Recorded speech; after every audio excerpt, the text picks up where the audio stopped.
Innallaha wa malaikatahu yusalluna 'alan nabi. Ya ayyuhalladzina amanu sallu 'alaihi wa sallimu taslima. Sesungguhnya Allah dan para malaikatnya bersalawat kepada Rasulullah Muhammad sallallahu alaihi wasallam. Maka wahai orang-orang yang beriman, bersalawatlah kalian kepada Rasulullah dengan sebaik-baik salawat. Allah memerintahkan kita untuk bersalawat dengan sebaik-baiknya. Itulah sebabnya tadi ketika kita bersalawat, kita berdiri menghormati Rasulullah sallallahu alaihi wasallam. Kita duduk lalu kita berdiri karena kita mencintai Rasulullah, memuliakan Rasulullah. Jangan salahkan kami ketika nama Nabi kan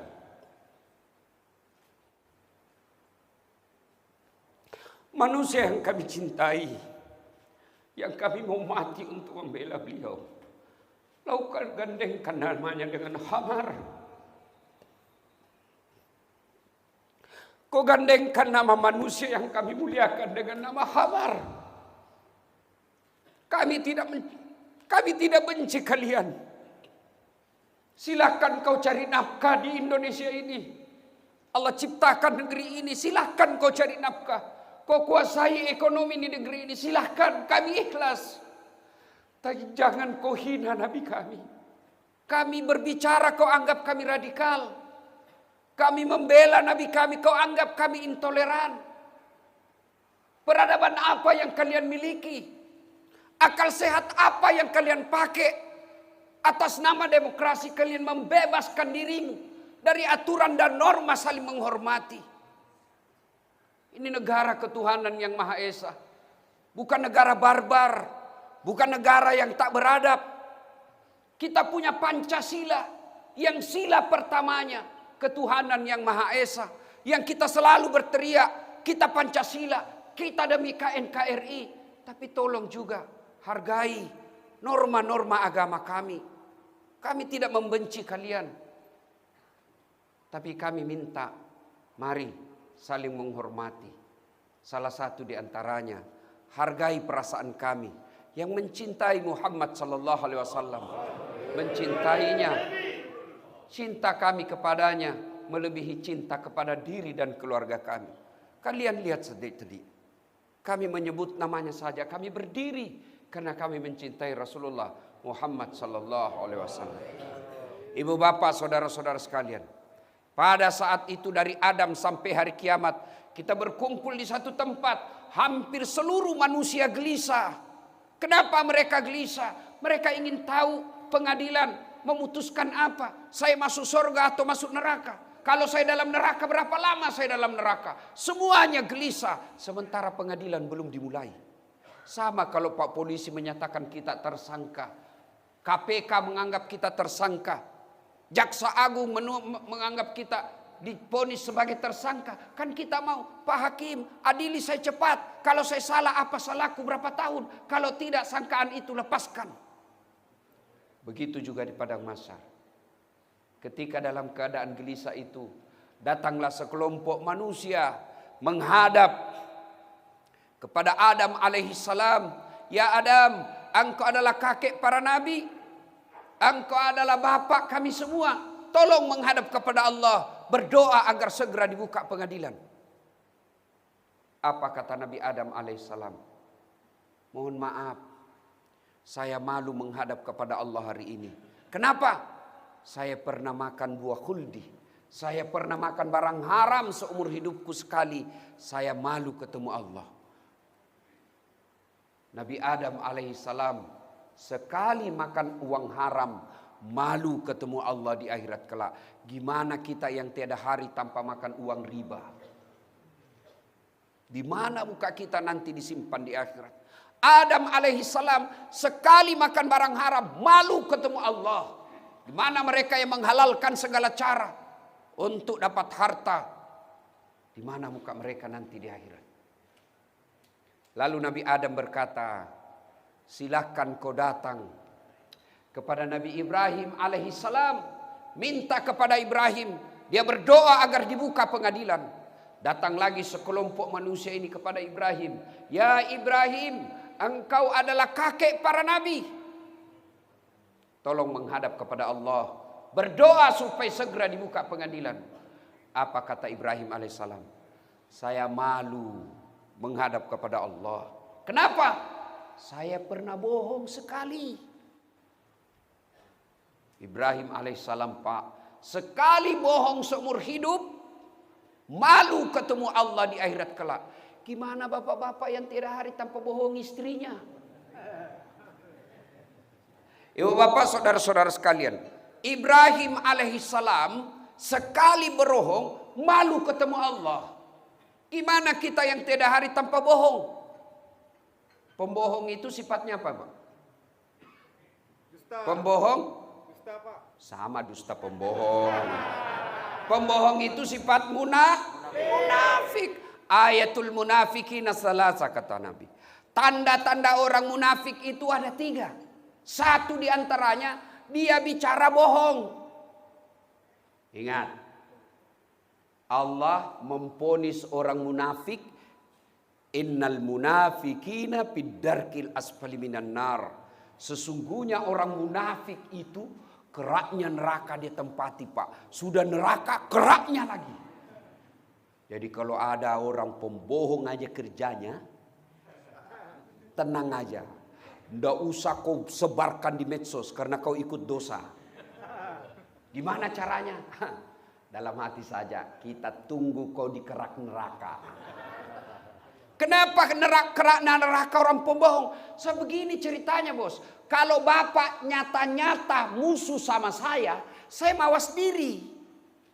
Bapak nyata-nyata membenci saya, tentu saya selalu waspada. Tapi kalau saya percaya bapak, lalu bapak berkhianat, lalu bapak bohongi saya serahkan segala hidupku kepada bapak, lalu ternyata bapak pembohong, hancur hidup saya. Itulah sebabnya pembohong di akhirat kelak keraknya neraka. Lalu Ibrahim alaihissalam berkata, silakan kau datang kepada Nabi Nuh alaihissalam. Kata Nabi Nuh, saya malu menghadap kepada Allah. Kenapa? Saya pernah diutus Nabi dan Rasul mengatakan la ilaha illallah, tiada Tuhan selain Allah. Justru anakku yang mengkhianati saya. Nabi Nuh, satu anaknya berkhianat, malu menghadap Allah. Gimana bapak-bapak yang 4 anaknya tidak ada yang sholat? Ini yang muka-muka sakaratul maut sudah depan saya. Hah? Mana bapak punya anak? Jangan sampai bapak 5 waktu di masjid tidak pernah ngajak anak. Hati-hati.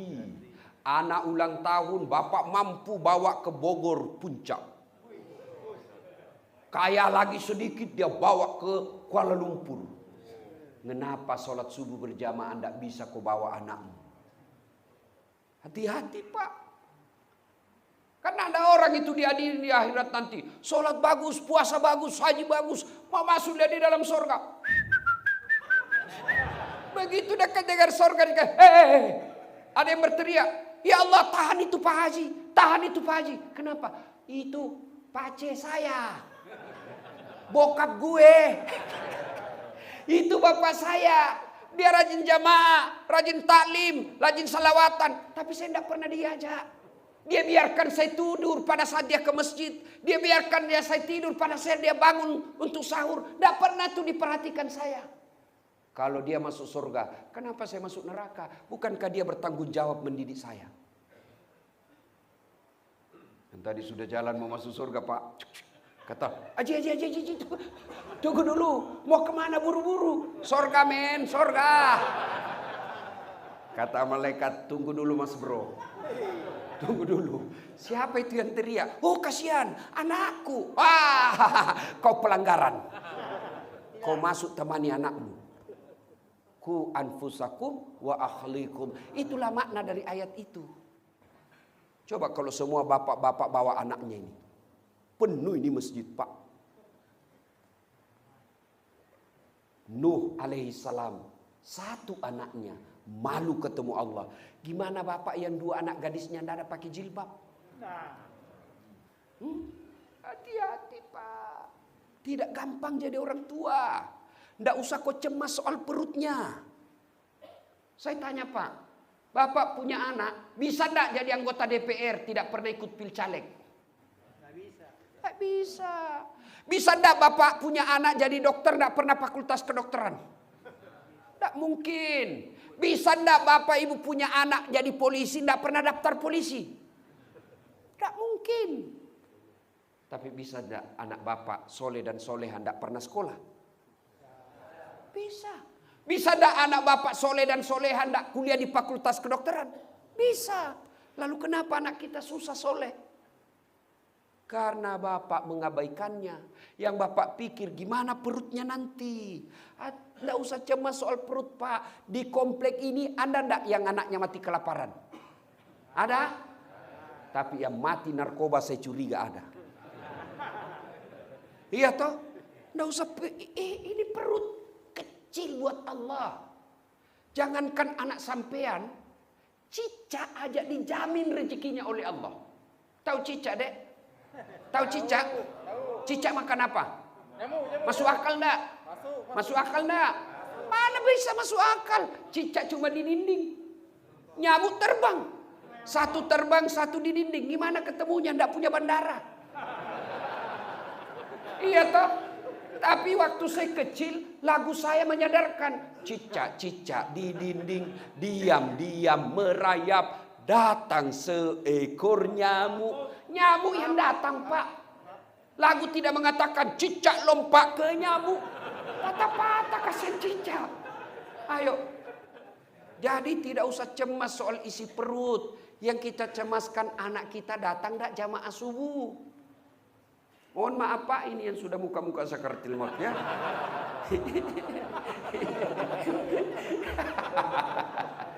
Pak, bapak mau tahu masa depan bapak dikubur? Mau tahu? Sedulur-sedulur. Mau tahu? Lihat anak sekarang. Kalau anaknya bapak buka kamar, wih, lagi ngaji. Harapan pak biar rumahmu ngontrak.